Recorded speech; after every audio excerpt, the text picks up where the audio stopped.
Welcome to another daily puzzle, and for this one I would like to say thank you to Johan VA and KHAL41 who collaborated on creating this puzzle.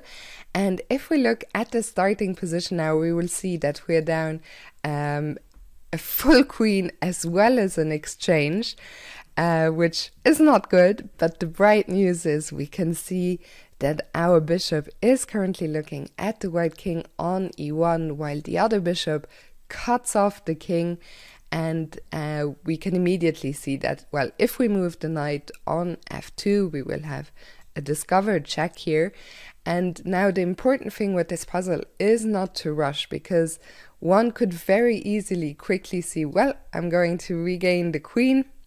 When the king moves, we take on g5, and truth be told, black is not losing here, but white, remember, is still up an exchange for the pawn, and white is better here, so this is not what we want.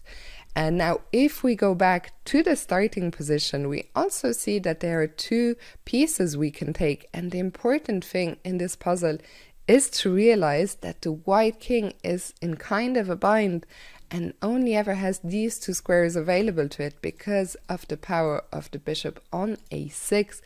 Now the question becomes, which piece do we take? Is it the rook or the knight? Of course, the answer is not the rook. We don't want to take this, because after king d1, suddenly this check is, well, it's still available to us, but the knight covers f2, and here we can simply resign as we don't have a good follow-up. So it is very, very important that if we're going to eliminate a piece, it has to be the knight, the defender of f2, which is going to set up what is known as a windmill tactic. What do I mean by that? Well, the king just has no choice but to go back and forth between e1 and d1 for now.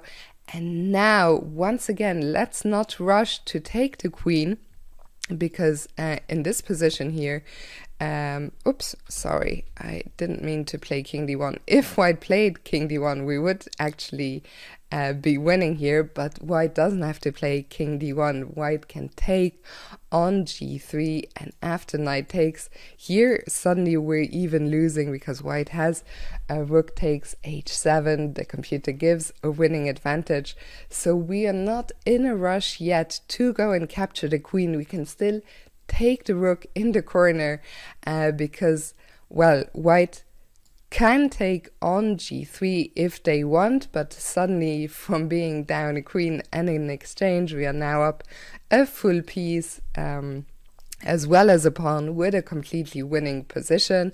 And if instead of taking on g3, if the king goes into the corner, now it is time to cash in at last, when we've picked up the knight and the rook in the corner.